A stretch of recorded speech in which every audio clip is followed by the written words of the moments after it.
সাবেক তথ্য উপদেষ্টা জনাব নাহিদ তিনি সরকার থেকে পদত্যাগ করেছেন। কেন করেছেন? এই সরকারের জমানাতে একটি রাজনৈতিক দল হবে, অনেকেই বলছেন King's party, whatever maybe, কিন্তু সেই কিংস পার্টির পদ গ্রহণ করার জন্য তিনি পূর্ণমন্ত্রীর মর্যাদা সম্পন্ন একটি পদ, যেখানে অলমোস্ট প্রায় 2.25 লক্ষ টাকার মতো নিয়মিত বেতন এবং ভাতা আসে। তিনি কার্যত একজন ছাত্র, একেবারে প্রবীণ এবং বয়সে আমার সন্তানের চাইতেও 2-3 বছরের ছোট। তো এই সময়টিতে তিনি যে মর্যাদা পাচ্ছিলেন, যে বেতন পাচ্ছিলেন, ভাতা পাচ্ছিলেন, এটি যে কোনো মানুষের জন্য খুবই লোভনীয়, স্বর্ণডিম্বের মতো, এবং পরিবারের মান মর্যাদা এবং ইজ্জতের জন্য এটি একটা বিশাল হাতিয়ার। এবং এরকম একটি পদে, এরকম একটি চেয়ারে মাত্র 24 ঘন্টা অতিরিক্ত থাকার জন্য অনেক মানুষ খুন খারাপি পর্যন্ত করে বসে।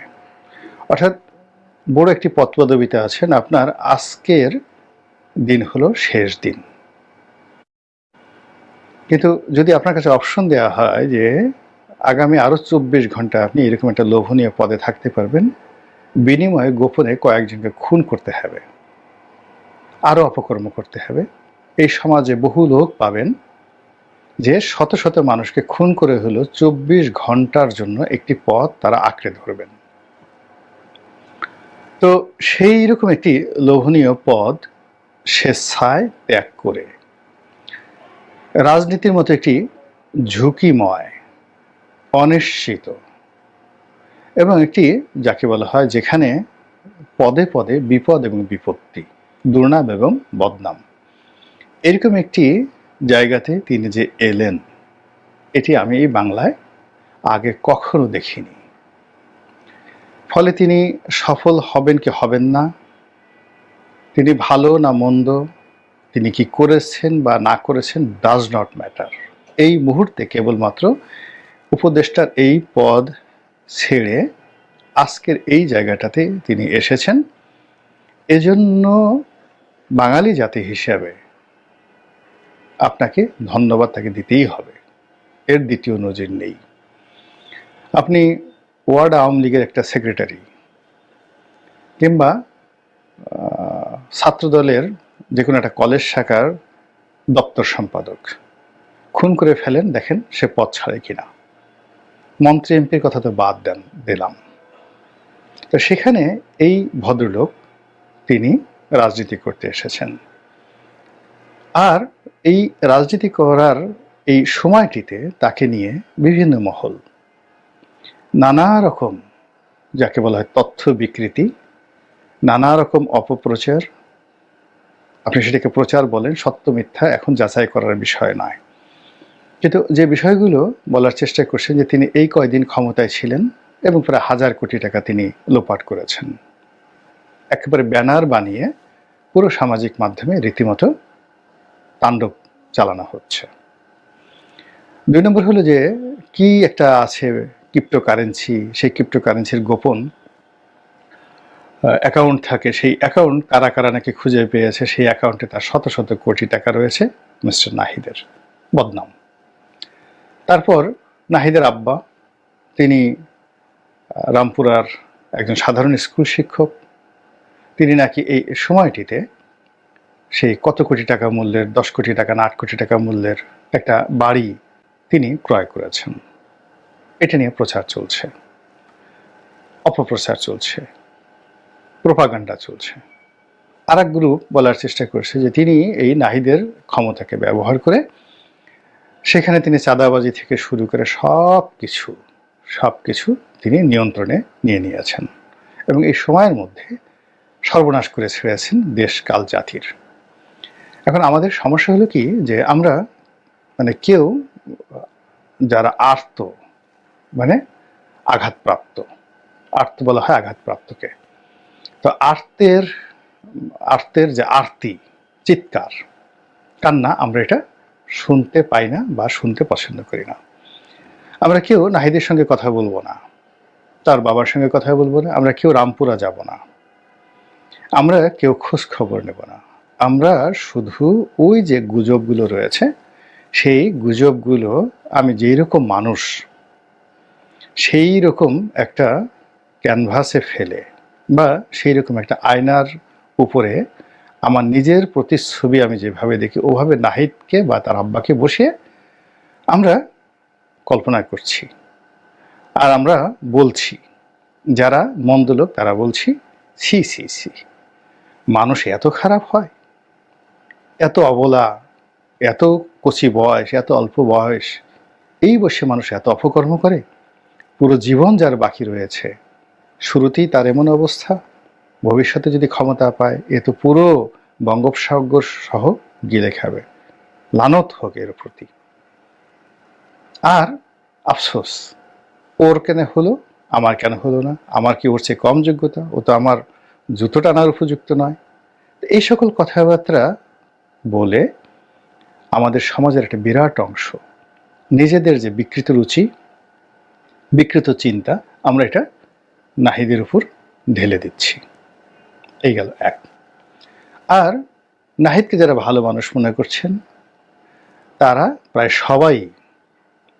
সবাই তার পক্ষে কেউ কথা বলছেন না, চুপচাপ থাকছেন। এই যে ভালো মানুষদের চুপ থাকা বা জ্ঞানী মানুষের চুপ থাকা, এটি একটি সমাজের জন্য সবচেয়ে বড় অভিশাপ। এই পৃথিবীর যত যুদ্ধ হয়েছে বিরোধের জন্য নয়, ভালো মানুষগুলো প্রতিবাদ করেনি। এই কারণে শেখ হাসিনার পতনের চিন্তা করেন, যতটা না সালমান এফ রহমান এবং গং এস আলমরা এই কর্ম করেছেন, তার চেয়ে বেশি দায়ী মতিয়া চৌধুরী, তোফায়েল আহমেদ সাহেবের মতো মানুষ, তারা তাদের জবান বন্ধ রাখার কারণে। অর্থাৎ যদি এই মানুষগুলো বন্ধ রাখত না, মুখের জবান বন্ধ না রেখে কথা বলতো, সাবের হোসেন চৌধুরী যদি কথা বলতেন যে না আমার এটা দরকার নাই, সেলিনা হায়াত আইভি এত ভালো মানুষ, তিনি যদি শামীম ওসমানকে নিয়ে কথা বলেছেন, তিনি যদি তার নেত্রীকে নিয়ে কথা বলতেন, তাহলে এই সমস্যাগুলো হতো না। একইভাবে বিএনপির যারা ভালো মানুষ, আপনি গিয়ে দেখেন, আমরা ভালো মানুষ, মঈন খানকে ভালো মানুষ মনে করি, মির্জা ফখরুল সাহেবকে ভালো মানুষ মনে করি, আমির খসরু মাহমুদ সাহেবকে ভালো মানুষ মনে করি। আপনি চিন্তা করুন তো, তারা কি কেউ বলবে যে জনাব তারেক রহমান সাহেব লন্ডনে যে থাকেন তার মান্থলি খরচ এত টাকা, এই টাকা এই ফান্ড থেকে যাচ্ছে, সঠিক অথবা বেঠিক? অথবা এই গত 7 মাসে তারেক রহমান সাহেবের কোনো গাড়ি কেনা হয়েছে কিনা, লন্ডনে বাসার ফার্নিচার পরিবর্তন করা হয়েছে কিনা, বিএনপি অফিসের ফার্নিচার পরিবর্তন করা হয়েছে কিনা, এই গত 7 মাসে হাজার হাজার নেতাকর্মীদের বাড়িতে রং লাগলো কিনা, এই কথাগুলো যদি বিএনপির যারা নেতা রয়েছেন সৎ বলে বিবেচিত হন, তারা যদি কথা বলতেন অতীতে, তাহলে একটা 1-11 আসতো না, একটা হাওয়া ভবন তৈরি হতো না।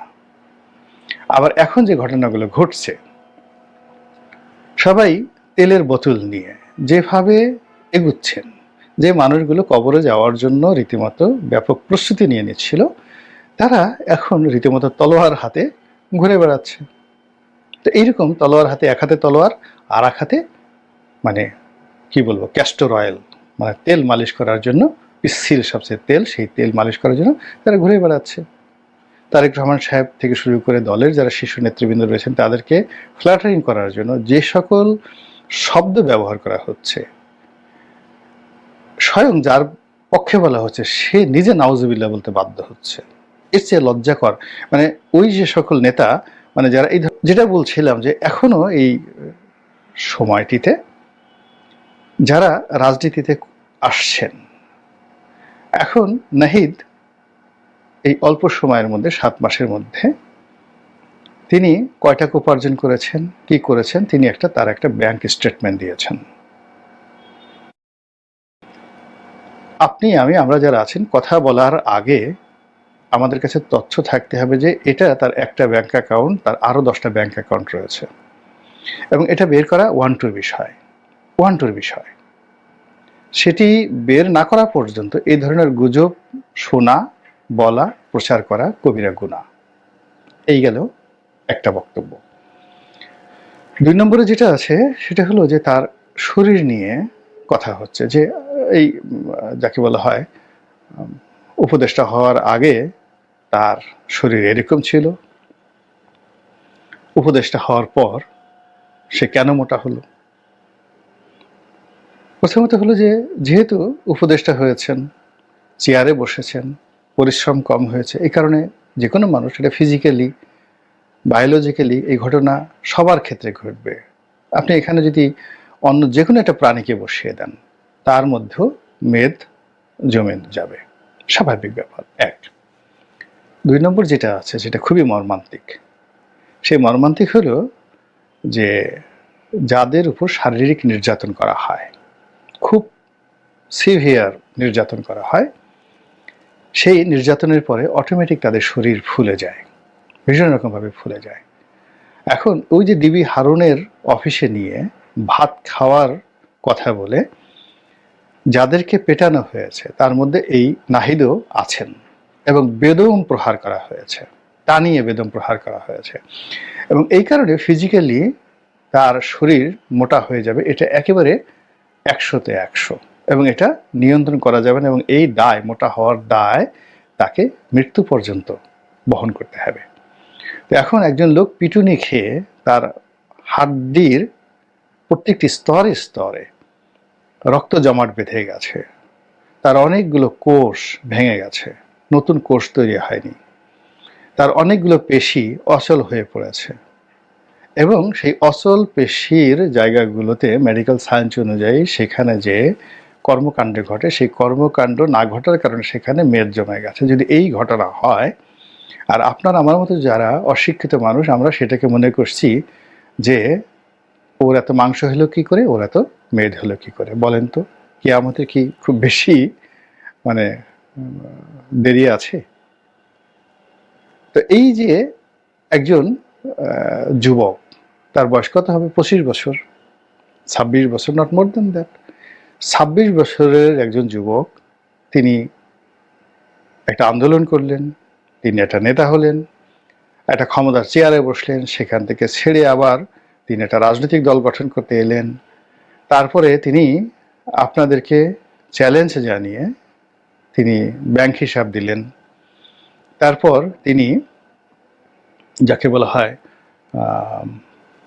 ব্যাংক হিসাব দেওয়ার সঙ্গে সঙ্গে তিনি আবার ঘোষণা দিলেন যে আমার নামে, আমার আত্মীয় স্বজনের নামে কেউ গত ৭ মাসে কোনো সম্পত্তি ক্রয় করেনি। It's open challenge. আপনি কি দেখুন তো তার মায়ের নামে, ভাইয়ের নামে, বোনের নামে, ভগ্নিপতির নামে কারো নামে কোনো দলিল হয়েছে কিনা, এটা তো আপনি ইজিলি সার্চ দিয়ে খুব সহজে নিতে পারেন। তো সেই কাজগুলো না করে আমরা সামাজিক মাধ্যমে একটা ভাইব তুলছি, অথচ নাহিদকে বাদ দিয়ে যদি সরকারের অন্য লোকদের ব্যাপারে আপনি প্রশ্ন করতেন, যারা নাহিদের বাবার চেয়েও সিনিয়র, দাদার চেয়েও সিনিয়র, এবং যাদের বিরুদ্ধে প্রমাণিত ক্যাশ ডিল হয়েছে, তো সেগুলো নিয়ে আমরা কেউ কথা বলছি না। প্রশাসনের যে সমস্ত লোক গত ৭ মাসে আঙ্গুল ফুলে বটগাছ হয়ে গেছে, এক একটা নিয়োগের জন্য, এক একটা বদলির জন্য অতীতের যে কোনো সময় সে 10 গুণ টাকা দিয়ে বড় বড় পদগুলোতে যারা এসেছে, তারপরে ঘুষের রেট আগের চেয়ে ৩ গুণ বাড়িয়ে দিয়েছে। আপনি আমি তো কথা বলছি না, নিশ্চুপ তাদের ব্যাপারে। আর যাকে আমরা দুর্বল মনে করছি তার উপরে আমরা ঝাঁপিয়ে পড়ছি। যে কজন সমন্বয়ক রয়েছেন, এই সমন্বয়কদের মধ্যে নাহিদকে আমার মনে হয়েছে সবচেয়ে মৃদুভাষী, সবচেয়ে ডিসেন্ট এবং সবচেয়ে ভদ্র। কম কথা বলেন, তার চোখের দিকে তাকিয়ে দেখেন, অন্য সবার চেয়ে তিনি নীরব এবং কম নড়াচড়া করেন। তার ফিজিক কন্ডিশন অন্য সবার চেয়ে একটু মোটাসোটা। তো এই বিষয়গুলো বিবেচনা না করে, বিশ্লেষণ না করে এই মানুষটিকে আমরা যেভাবে শেষ করে দেওয়ার জন্য চেষ্টা করছি, এটা বাংলাদেশের অন্য যে যাই করুক না কেন, আমার সঙ্গে নাহিদের কোনো কথা হয়নি, হবেও না, কোনো পরিচয় নেই। এবং এই প্রথম আমি কারো পক্ষে বা বিপক্ষে ছাত্রদের নিয়ে এই কথা বললাম। আমি এদেরকে নিয়ে কথা বলি না, কিন্তু এখন যেভাবে চলছে, যদি আমি কথা না বলি বা আমার মতো আপনারা কথা না বলেন, তাহলে বনী ইসরাইল জাতির সেই অলি আল্লাহর মতো আমাদের অবস্থা হবে। আল্লাহ রাব্বুল আলামিন একটা জনপদে যখন এরকমভাবে গজব নাজিল করবেন, তখন গজব নাজিল করার জন্য জিবরাইল আলাইহিস সালামকে পাঠালেন। বললেন যে পুরো জমিনটা উল্টে দাও, যা আছে সবগুলো ফিনিশ করে দাও। তখন আল্লাহর ফেরেশতা জিবরাইল আলাইহিস সালাম বললেন, ইয়া আল্লাহ রাব্বুল আলামিন, ওই পাহাড়ের গুহার মধ্যে একজন লোক দীর্ঘদিন ধরে তোমার ইবাদত বন্দেগী করছে, তো জমিন উল্টেই দিলে সে তো কোনো অন্যায় করেনি, এই জনপদে কোনো খোঁজ খবরও রাখেনি, সে শুধুমাত্র তোমাকে নিয়ে ব্যস্ত আছে পাহাড়ের গুহার অভ্যন্তরে। তো তার ব্যাপারে তোমার সিদ্ধান্ত কি? সেও তো মরে যাবে এই সময়টাতে। আল্লাহ বলেন যে সবার আগে ওর উপরে মানে এই জমিনটা উল্টাই দাও, ওর মাথার উপর উল্টাই দাও। এর কারণ হলো ওর কওম যখন বিপদগ্রস্ত, ওর কওম যখন বিভ্রান্ত, ওর নবী যখন সাহায্যের জন্য হাত বাড়াচ্ছে, ও তখন সবকিছু ভুলে আমার ইবাদত করছে, ওর ইবাদত আমার দরকার নেই। এই হলো ইতিহাস। আমরা অনেক অনেক বড়, কিন্তু ব্যক্তিগত জীবনে আমাদের অনেকের বরকত নেই। গিয়ে দেখেন শারীরিক সুস্থতা নেই, পারিবারিক শান্তি নেই, ছেলে সন্তান অমানুষ হয়েছে, সমাজের কোনো মানুষ রেসপেক্ট করে না, চেহারার মধ্যে কোনো রহমত নেই, বরকত নেই। আমরা খুব বড় পণ্ডিত ব্যক্তি, খালি সংসার ভাঙে, ঘর ভাঙে, ব্যবসা বাণিজ্য, টাকা পয়সার অভাব অভিযোগ। তো এইগুলো মূলত আমাদের কুচিন্তা, কুকর্মের ফল। আমরা অনেকে কুকর্ম করতে পারি না, কুকর্ম করার জন্য সাহস লাগে, সুযোগ লাগে, কিন্তু সহজে যে কাজটি করি সেটা হলো কুকর্মকে সমর্থন করি, আর কুকর্ম করার জন্য লালায়িত হই, আর কুকর্ম করার জন্য আমরা মনে মনে মন মস্তিষ্কে চিন্তা করি। আপনি ধর্ষণ করেন, এটা যেভাবে অপরাধ, তার চাইতে যে কোনো একটা রমণীকে মানুষ পটে নিয়ে ধর্ষণ করার, জেনা করার, ব্যভিচার করার যে আপনার যে চিন্তা, খুন করার যে চিন্তা, যে কোনো মানুষকে টাকা চুরি করার, কোনো পরিশ্রম না করে পদ পদবি দখল করার একই শাস্তি। ফলে কি হচ্ছে? বরকত আসে না জীবনে, বেশিরভাগ মানুষের জীবনে বরকত আসে না।